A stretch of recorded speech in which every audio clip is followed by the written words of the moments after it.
a great stay in our country here in Brazil. It's an honor to represent the Brazilian Parliament and conducting as President of the Foreign Relations of the Chamber of Deputies. I bring to this table something fundamental. Sovereignty is not a challenge to cooperation, but it is necessary for it to be legitimate and long-lasting.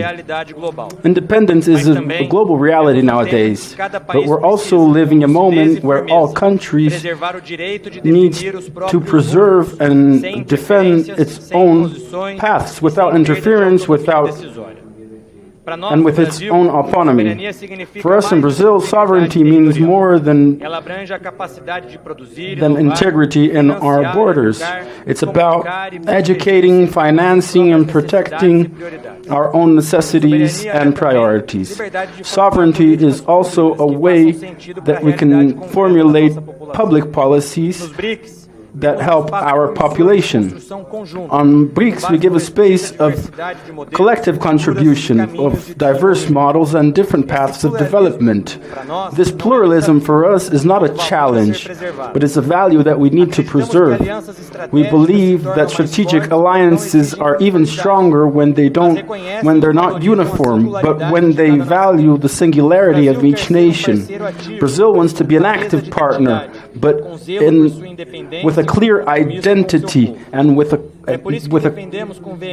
compromising with their own people. That's why we look for strategical security in many dimensions: food security, digital development.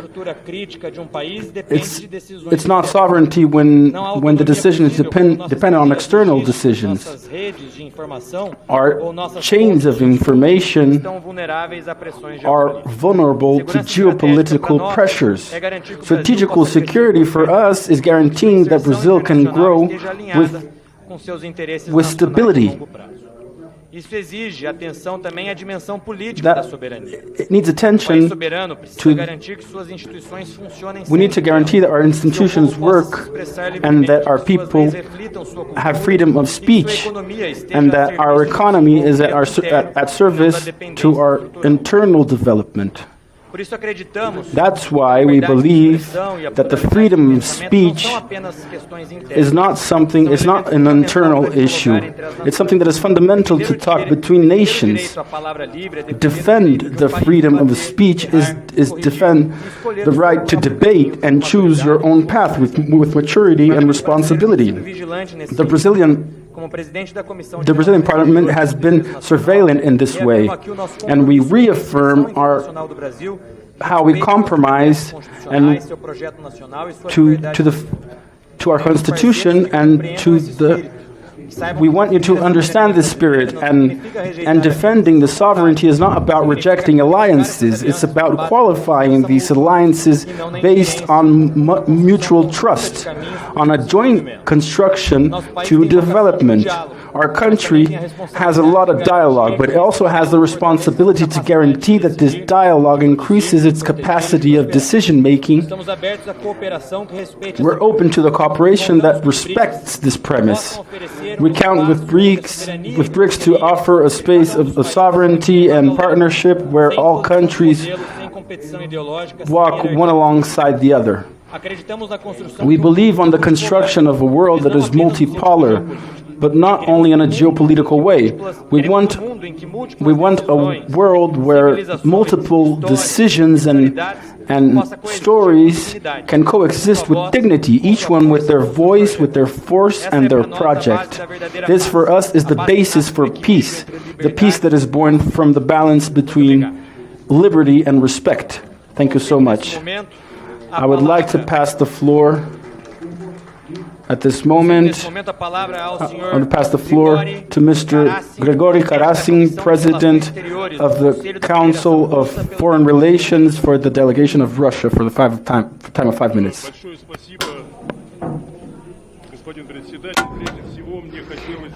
First of all, I would like to thank our Brazilian friends for our warm hospitality and great weather in this wonderful capital. We would like to thank Brazil as a country sharing BRICS this year. Russia also extends its gratitude to all the participants in this grouping and fulfilling the agreement as set forth in the Kazan Declaration of the 16 BRICS Summit. The primarily deals with the cross-border payment initiative, establishing BRICS Clear in independent settlement and depository infrastructure solution, as well as the setting BRICS Reassurance Company, a sovereign reassurance company. In addition to this, we believe the importance of achieving steady and meaningful progress toward developing a new digital investment platform based on the new developments bank infrastructure. We recognize the importance of the bank, of its key role in facilitating infrastructure development, in promoting sustainable development. We welcome the growing share of settlements in national currencies in mutual transactions. It's about 65%. The Russian has been marking strides in establishing itself as a blueprint for a future system of international relations.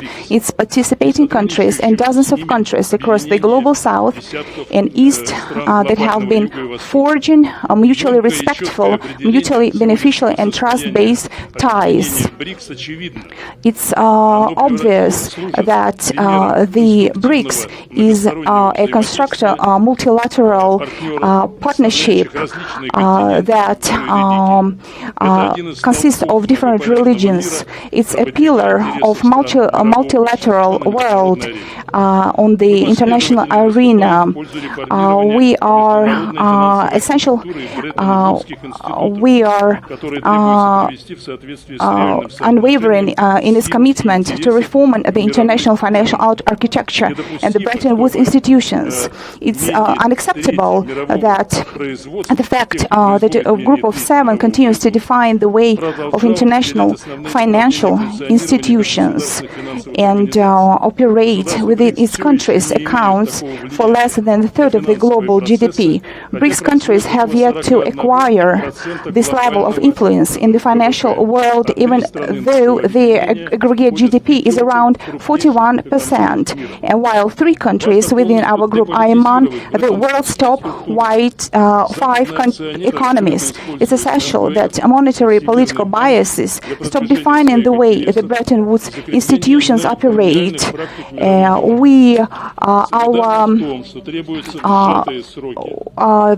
We need to stop promoting the vested interest and neo-colonial practices in global affairs. We are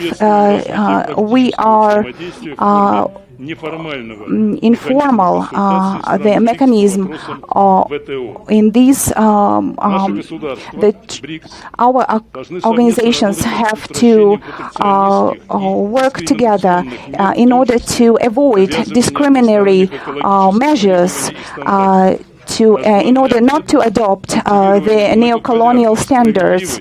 We have to follow.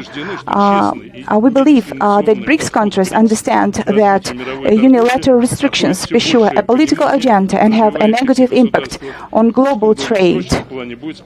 On enacting measures, the West seeks to preserve its rapidly dwindling global economy dominance. As a practical steps for delivering these proposals, I would like to mention the interparliamentary cooperation as defined in the protocol of the BRICS Parliamentary Forum Memorandum of Understanding that we signed in 2024 in St. Petersburg during the 10th BRICS Parliamentary Group. It provides for establishing working groups with a mission to explore the forum's agenda in its various aspects. Therefore, we can create a working group in this kind of discuss ways to develop financial institutions within BRICS by inviting representatives from our respective financial committees. And we are talking about BRICS plus geopolitical groups. Let me remind that we drafted the rules of procedure for the BRICS plus geopolitical group as a part of the Russian BRICS chairmanship.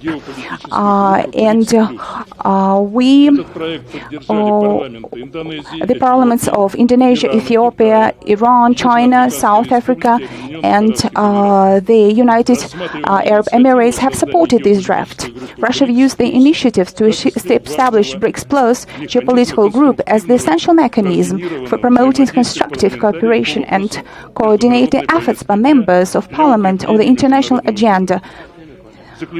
In conclusion, I would like to again once express our deep gratitude to the Brazilian chairmanship for its commitment to working on these essential matters. Thank you very much for your attention.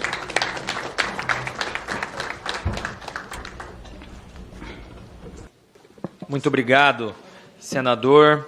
Passo a palavra neste Thank you, momento Senator. ao senhor I'll pass the deputado floor Juan to Que, Deputy vice-presidente Juan da Que, Comissão de Relações Vice Exteriores President do Congresso of Nacional do Foreign Povo da Relations República Popular da China, pelo of prazo de China for the time of 5 minutes. 尊敬的主席先生，各位同事， Your 大家下午 Excellencies, 好。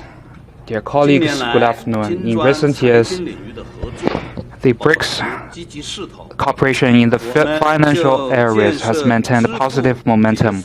We have carried out discussions in building the infrastructure, the financial infrastructures in the field of payment, settlement, reinsurance, and we have jointly advanced the international monetary and financial system reform and advanced new BRICS members to provide reserves for the contingent reserve arrangement. This fully demonstrates the resilience and vitality of our financial cooperation and also shows the common aspiration of BRICS countries. We believe in the future we should focus on the following aspects to help BRICS countries to realize a more resilient and sustainable development. First, we should jointly voice for the international financial architecture reform. We should enhance the BRICS communication and coordination in the G20, IMF, World Bank, and other institutions. And we should make positive voices combining with the critical junctures, for example, the World Bank shareholding review, the IMF general quota review, and to support the Global South countries to fully participate in the international economy policy making, the governance and rulemaking to improve the voice and representation of Global South countries. And second, we should support New Development Bank in playing a bigger role. This year marks the 10th anniversary of it. As the host of the bank, China always supports the development of the New Development Bank and support its member states realize sustainable development. Recently, President Xi Jinping visited the New Development Bank in Shanghai and met with its President Rousseff. He reaffirmed China's strong support to the development banks and also proposed a higher requirement for the future development. And we should provide more high-quality, low-cost, and sustainable infrastructure financing for member states and implement more science-tech financing and green financing projects, and also amplify the voices of Global South countries in the international arena. China supports the bank in the membership expansion, and we look forward more BRICS member states and partner states in joining the New Development Bank. Third, further deepening the local currency cooperation. We support New Development Bank in innovating the financing model and loan tools and continue to expand the local currency investment and financing skill and issue more local currency bonds in the BRICS member states. And we also promoting the implementation of local currency credit agreement of the BRICS interbank cooperation mechanisms and focusing on infrastructure, energy transition, digital economy, climate response, and SMEs to guide more BRICS countries to use local currency financing. And fourth, to further improve the contingent reserve arrangement, and we should accelerate our effort to finalize the amendments to the CRA documents and prepare for the 8th CRA test run, and further let BRICS countries provide more reserve with its local currencies and other non-dollar currencies. The financial cooperation is specialized and high sensitive, and it needs the strong support and prudent research of legislators. The BRICS countries' legislatures should carry out further studies and have further cooperation with the BRICS think tank network for finance so as to provide a system guarantees for the financial cooperation from the perspective of legislation, and so as we can make greater outcomes and safeguard our common interests. Thank you.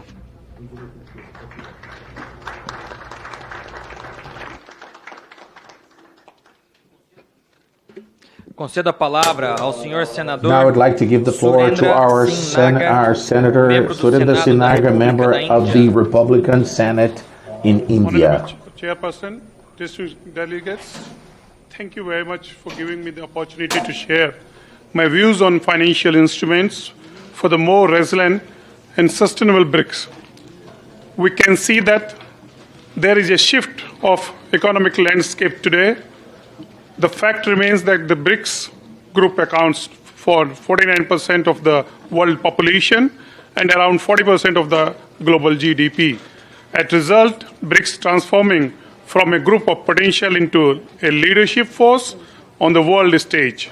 I would like to reiterate what our Honorable Prime Minister Narendra Modi ji said. I quote, "India wants a world order that ensures inclusive development of all, especially the global south," unquote.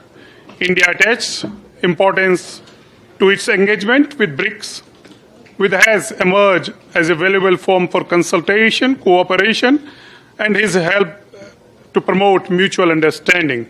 With the world facing major challenges such as climate change, inequality, and hunger, we need sustainable development now more than ever. But it also needs adequate financing and affordable cost. The new development bank, NDB, is playing a key role in promoting infrastructure and sustainable development. We look forward to its further development and improvement in cooperate, governance, and operational effectiveness towards fulfillment of the NDB's general strategy for the 2022-2026. We recognize that the use of blended finance is an effective way to mobilize private capital to finance infrastructure projects and thereby contributing to the achievement of the sustainable development goals in accordance with specific needs, priorities with our respective countries. The most significant value of blended finance transaction is the ability to unlock the funding for investment in areas that are not well funded.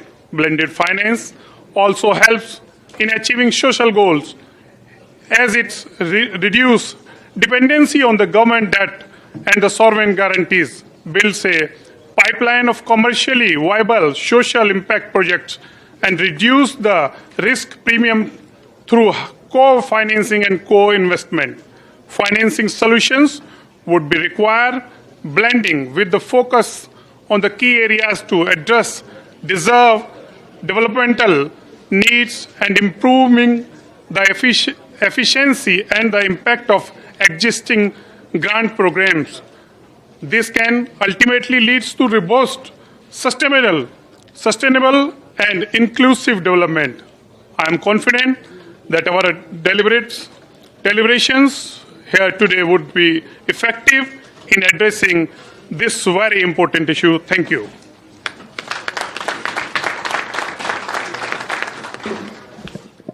Concedo a palavra ao senhor deputado Armad like to pass the Naderi, floor membro da to mesa Deputy diretora da Assembleia Ahmad Consultiva Naderi Islâmica da República from the Islâmica delegation Irã. of Iran for the time of 5 minutes. In the name of Allah, the most compassionate, the most merciful. Dear colleagues, honorable members of parliament from Brazil, honorable chairs of the foreign relations committees, ladies and gentlemen, distinguished participants. At the outset, I would like to extend my sincere appreciation to the parliaments of Brazil for their outstanding organization of this important gathering.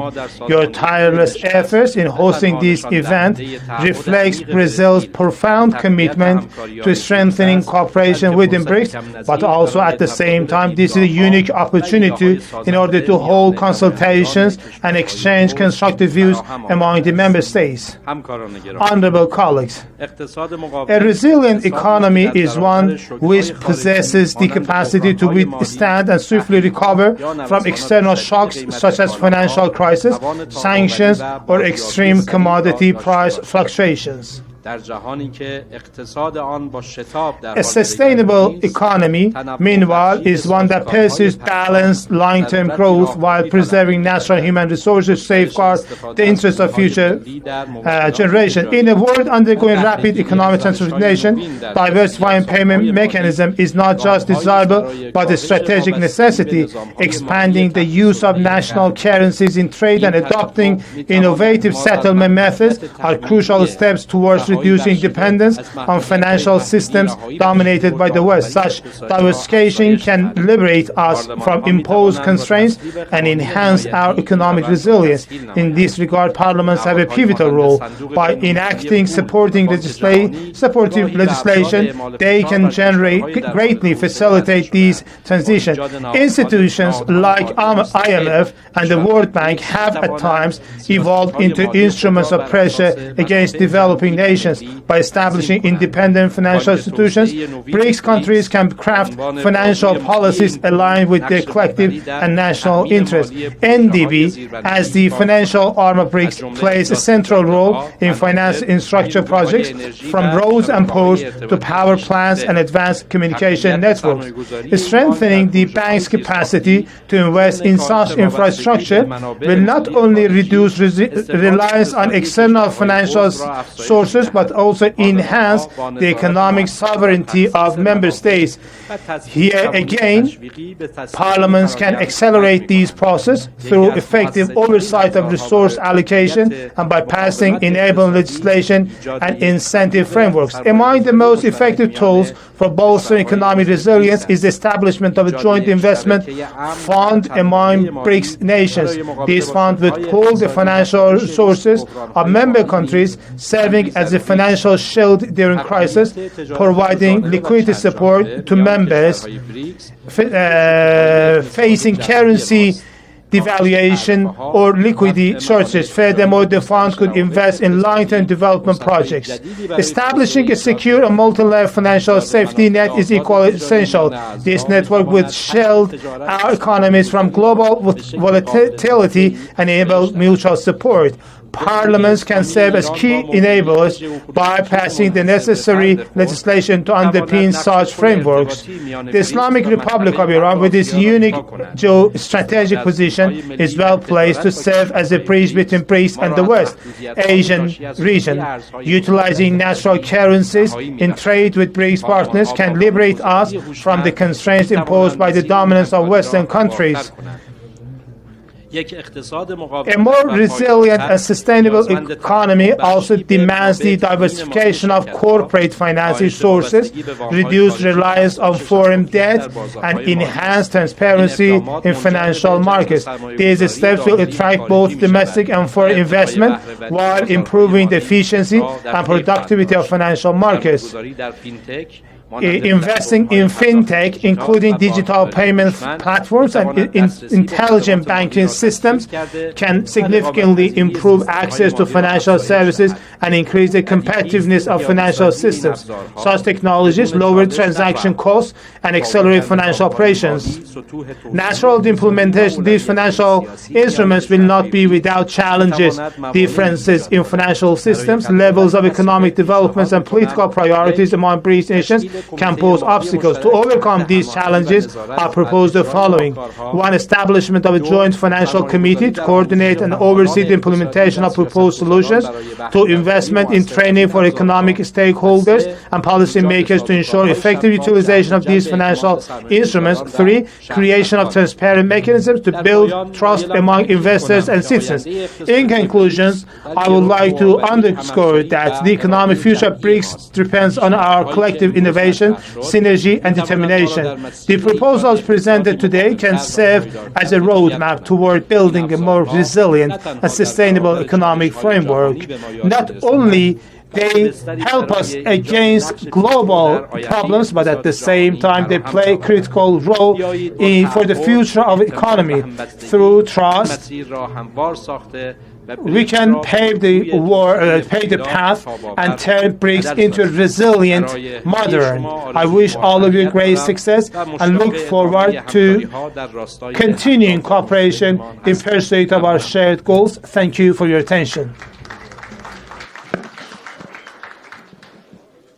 Concedo a palavra ao senhor deputado. Now I'd like to give the floor to our Deputy Sergei Sharkov, President of the Foreign Relations representing the Republic of Belarus, for 5 minutes.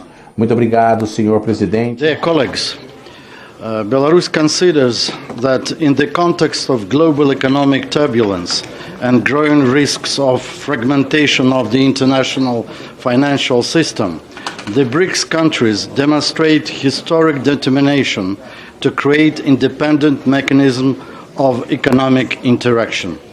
The organization's recent initiatives have clearly outlined a course for building a multipolar financial architecture based on sovereignty, mutual trust, and technological independence. The BRICS countries demonstrate a high level of readiness to deepen cooperation in the payment sphere, focusing on 3 key areas: expanding settlements in national currencies, harmonizing financial markets, and ensuring cybersecurity of payment systems. These initiatives are already moving into practical implementation. Bilateral agreements on mutual settlements, development of common standards, and creation of a secure financial infrastructure are becoming the basics for building a sovereign economic architecture. The joint decision taken by the BRICS leaders in 2023-2024 marked the beginning of a new era in international settlements. The transition to national currencies is an important step towards the formation of a fair, multipolar economic architecture, where decisions are made based on the interest of all participants. In addition, we see significant progress in creating an independent financial infrastructure. Key achievements in this area were the development of the BRICS Pay payment system based on the blockchain technologies, the introduction of central bank digital currencies for cross-border settlements, and the development of mechanisms for linking units of payment to a basket of commodity assets. These solutions form the basis for sustainable alternative to existing international payment systems. The Republic of Belarus, which has significant experience in the field of financial technologies, is ready to contribute to the development of these projects. We especially support the efforts to create a multi-level settlement system that combines innovative payment instruments with reliable security mechanisms. Such an integrated approach allows the BRICS countries to strengthen financial sovereignty and to reduce dependence on external factors, which in the strategic interests of all participants of our organization.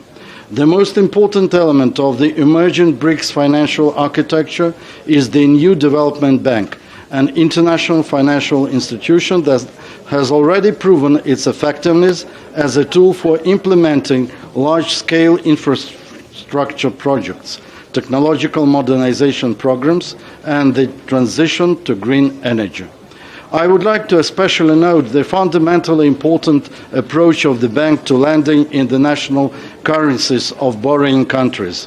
This practice not only reduces currency risk for project participants, but also serves as convincing evidence of the consistent work of BRICS to build a sustainable financial system. The Republic of Belarus considers this model as a model for the development of the entire spectrum of financial cooperation within BRICS. To summarize, I would like to say that the participating countries are facing ambitious tasks that require coordinating efforts. The Republic of Belarus is ready to take an active part in this important work, contributing to the construction of a fair and stable financial system in the BRICS region. Thank you.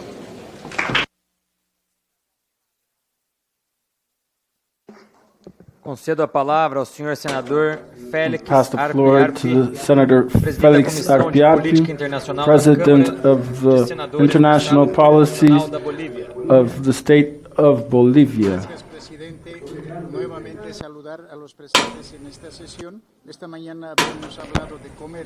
Thank you, President. This morning we talked about commerce among partners, not between an employee and its boss. The same way the financial part must be understood as an instrument, not like a system that through the financial system understand the countries are submitted ideologically with the pretext of freedom. We believe that BRICS, since the multilateralism point of view, must work in harmony with solidarity and complementarity. This is why we believe that the financial instruments must be not to explore people, but to collaborate with people, so the states people can develop themselves in a very balanced way without harm anybody else. This is why Bolivia, it's been a state member of BRICS, will always propose the solidarity and complementarity. Bolivia offers space of investment for the countries of BRICS that have the condition to invest. And also, we need, through the development bank of BRICS, that can be very participative, so Bolivia can develop itself very well, taking advantage of all its technology without harm its sovereignty, not only in Bolivia, but all countries of BRICS that must have their sovereignty respected, as well as their thought and the responsibilities and freedom, since the point of view of the indigenous people that are part of the environmental balance mainly in Bolivia. This is why we are sure that the financial instruments that the BRICS will be an instrument of development and balance, and according to the development of the society, we will move forward, so the world, a multipolar world, will bring benefit not only to Bolivia but also to Latin America, as well as all countries in the world that want to develop themselves in a very harmony, collective way, without being submitted to others. This is what Bolivia hope, and all the parliament members that are here, is to generate instruments, normative instruments, so the financial instruments of BRICS can develop themselves through legal security in the financial system in the different developed countries, and also taking advantage of all potentialities that the countries, developing countries offers. We can help the world, and Bolivia is open for this. Thank you very much to this event. Agradeço, senador. I want to thank Deputy Felix. I want to give the floor to our noble federal deputy representative of our beautiful state of Pernambuco.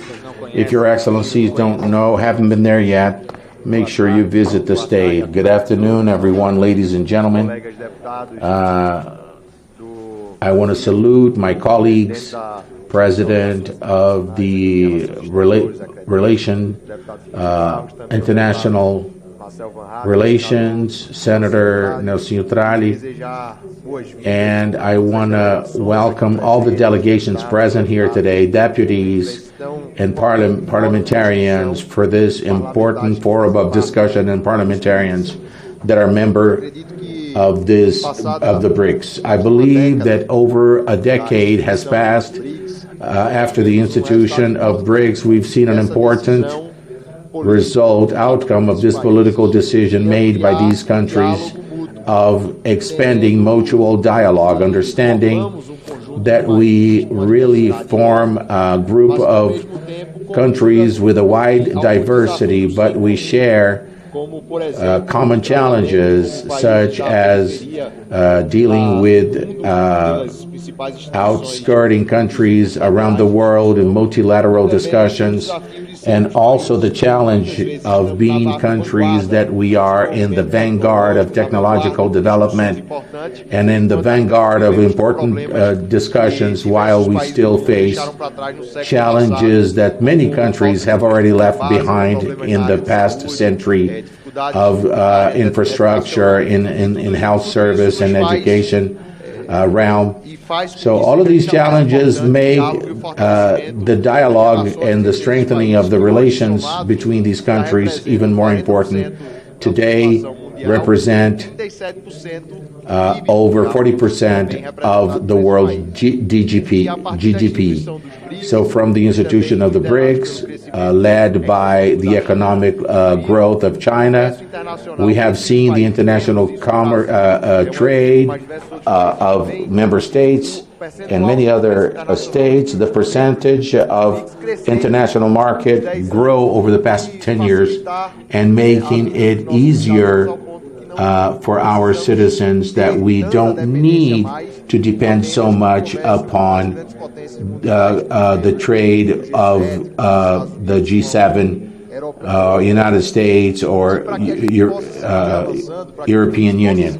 So in order to move forward in this discussion of strengthening these countries that share so many common challenges, it's important to have this discussion we are having today regarding the financial instruments that can be utilized for strengthening our development. I would like to highlight two initiatives. The first, a new development bank that came to break the paradigm that were generally led by actions that are developed to finance developing countries without understanding the specific realities of each country, without understanding the needs to coexist with other perspectives of world, and without conditioning the loans to an agenda that was not required or wished by those countries that were taking those loans. So this new development bank has advanced a lot, being closer to the reality of the countries, for not imposing a specific agenda for the country to develop, and allowing the necessary mechanisms for financing so they can go about utilizing their local currency. And the second point I believe is also equally important in this discussion is to move forward in utilizing the own currency in international trade, or developing a currency that can serve in these international relations, all financing relations and partnerships, trade, international trade among these countries that don't need, in this multipolarized world, we don't need to follow and we don't need to be led by only one currency alone. This discussion is important, that takes a lot of maturity, but I do believe BRICS, taking the initiative of this discussion, has really contributed to the development of the countries that are member states, and in a very near future be able to develop alternatives that will optimize and streamline international trade among these countries and ultimately bring benefits to the populations and to the development of each member states of the BRICS. So I want to congratulate all of you that participated in this discussion, and I hope some other members could also join us in this important global discussion. Passo a palavra nesse momento ao deputado I would like to pass the floor to the Deputy Marcel Van Hatten. Before talking about the topic, I would also like to thank every one of your countries that helped. And my state of Rio Grande do Sul, we had the most severe floods in the state's history last year, and many of your governments, as well as other governments around the world, helped us during that very difficult time when we had almost 200 casualties and more than 600,000 people out of their homes because of the severe weather conditions. So first and foremost, thank you very much for your aid and help. Just trying to summarize a little bit of what I believe and what I have heard from you as well. I think there are some things that we have to hold as important when we discuss how to have sustainable development and also better tools for investing in our countries. And there are five things that are very important: property rights, respect to the rule of law, individual freedoms, limited government, and free trade. We used to look at the consequences of the creation of wealth and not normally to the causes. And the causes are there. If we look at the wealth of nations, and of course I could be quoting here even Adam Smith, who wrote his book and published it in 1776 about it, we will see that all countries that have been respecting sustainably property rights, the rule of law, individual freedoms, limited government, and free trade have also been the richest countries in the world. So let us at the BRICS countries as well look at these causes and implement our legislation and public policies according to them, and certainly we will have less poor people in our countries, more development and more wealth. This is what I believe in, but more than a belief is something that the data has been given consistently throughout the years, throughout the decades, I would also say throughout the centuries. And once more, we're happy to host you during this meeting here, and we have a strong belief in democracy, we have a strong belief in human rights, and we also want that Brazil, that is passing now through a very challenging situation with the current government, may be among the most developed countries shortly. And for this to happen, we have to have more respect, not only in our country, but also in the countries that all of you represent, more respect to property rights, the rule of law, individual freedoms, limited government, and free trade. Thank you.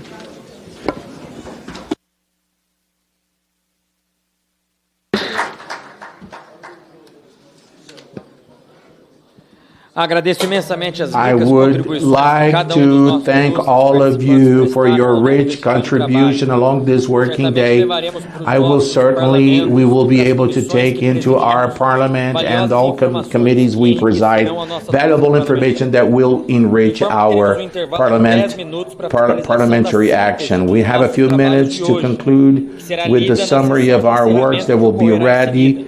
Will be read in the closing session. So I suggest this coffee break will take place now.